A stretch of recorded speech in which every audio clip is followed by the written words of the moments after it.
আপনি যখনই ভাববেন যে বড় থেকে বড় কোনো প্রাণীর সাথে একজন বন্ধুর মতো থাকতে পারবেন, তখন আপনার সামনে এমন কিছু ঘটনার সঙ্গে পরিচিত হবেন যা দেখার পর আপনার সাহস হবে না কোনো প্রাণীর সাথে বন্ধুত্ব করার। যেমন জেসিকার সাথে হয়েছিল। জেসিকা দীর্ঘ 10 বছর ধরে একটি অর্কা তিমিকে প্রশিক্ষণ দিয়েছেন, কারণ সে ছিল একজন অর্কা তিমি ট্রেনার।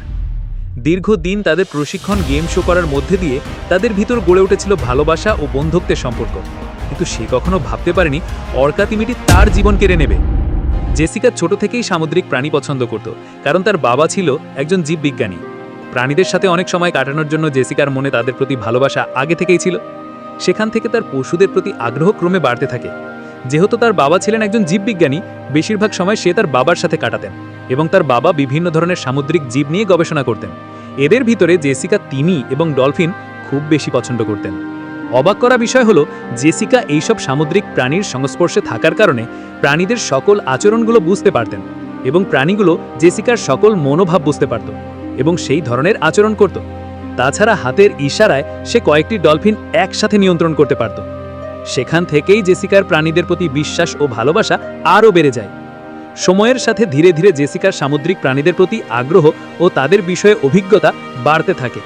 তাছাড়া সে খুব দ্রুত বড় সামুদ্রিক প্রাণীগুলোর সাথে বন্ধুত্ব করতে পারত। তারপর সে অর্কাস ওশান হেভেন মেরিন পার্কে একজন বড় সামুদ্রিক প্রাণীর ট্রেনার হিসেবে যোগদান করেন এবং প্রথমবার অর্কার শো দেখার পর তার ভিতরে অর্কা তিমি ও ডলফিনকে প্রশিক্ষণ ও তাদের সাথে গেম শো করার আগ্রহ প্রকাশ করেন। জেসিকা 19 বছর বয়সে একজন অর্কা ট্রেনার হিসেবে যোগদান করেন। তার পাশাপাশি সে জীববিজ্ঞান বিষয়ে একটি ডিগ্রিও অর্জন করেন। তারপর জেসিকা ওশান হেভেন নামের একটি শোতে কাজ শুরু করেন।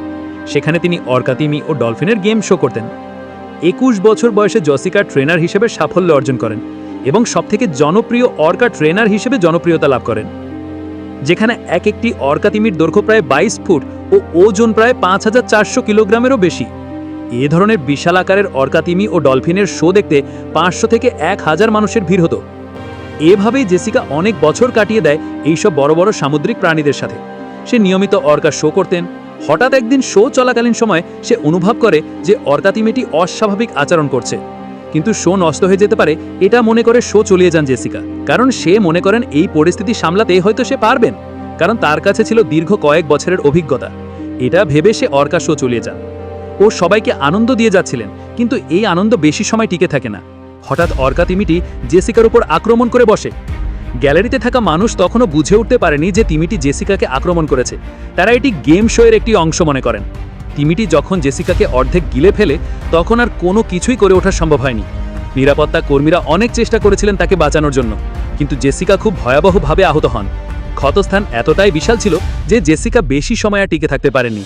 হাসপাতালে নিয়ে যাওয়ার আগেই চির বিদায় নিয়ে চলে যান জেসিকা। প্রাণীদের প্রতি ভালোবাসা ও তাদের সাথে বন্ধুত্বর বিনিময়ে জেসিকা হারিয়ে ফেললেন তার জীবন। এখন আপনি বলুন, কোন প্রাণীর সাথে বন্ধুত্ব করতে চাইবেন? কমেন্ট করে জানাবেন।